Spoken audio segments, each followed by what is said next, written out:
Welcome. Today's video will consist of a graphic critique for the EDIT 780 course. We will begin by looking at the graphic principles created by Connie Melamed and principles created by Robert E. Mayer. According to Melamed, the layout of a graphic should be either symmetrical or asymmetrical. This graphic uses an asymmetrical layout. The first area of the graphic that we're going to take a look at is the multiple typefaces used throughout the graphic. Here you can see the font typeface changes throughout the graphic. It begins with one style, one type of typeface, and then changes throughout. By using different typefaces throughout the graphic, it causes the graphic to become distracting, which takes away from its original intent. An easy way to fix this would be to choose one typeface and then change its size and color as needed to show importance throughout the graphic design. The second area we're going to look at with the design is visual hierarchy. There is limited visual hierarchy in this design. The elements, specifically the text elements, are sporadic and all over rather than showing unity to encourage the message. You also have graphics or images in the graphic that are distracting and take away from the visual hierarchy effect, as seen over in the left corner where you have a group of birds which do not really have a true meaning to go with this graphic.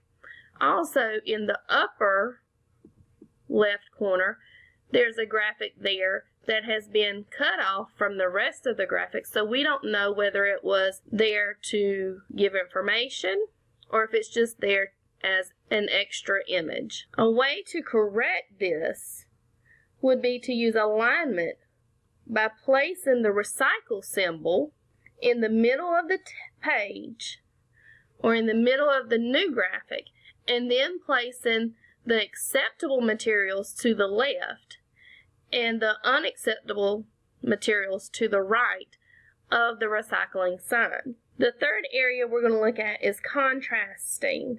There is some contrast by using white font on the orange tinted background, but most of the important text is in gray font color, which does not contrast well to the design of the graphic. A way to correct this would be to use a natural tone or neutral tone background, maybe even a light earthy green. The light earthy green would also be able to be symbolic to the purpose of recycling to save the earth. The fourth area that we're looking at is grouping for meaning, and you can see that they have an image with a check with the text of acceptable materials that can be recycled, and then they have an X with the unacceptable materials that cannot be recycled. This is a great way to show grouping in this graphic design. The fifth area that we're going to look at according to Melamed is visual cues for eye movement. When I look at the image, I am immediately drawn to the recycling symbol in the middle of the page.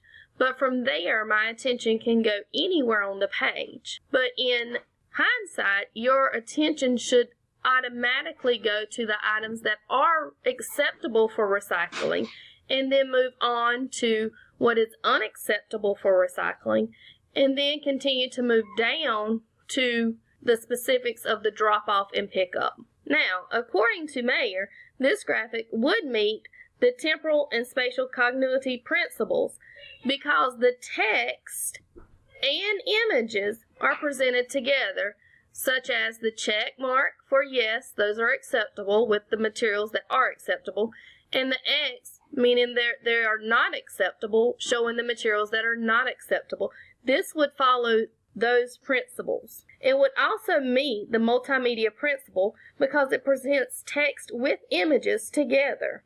However, this graphic would not meet the coherency principle because there are some images and text that are extraneous, such as the birds, again, in the lower left corner, and then whatever this part of the image was before it was cut off.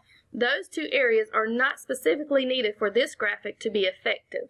This is how I saw the graphic and how I was able to critique it based on what I've learned from Malamud's principles and Mayer's principles.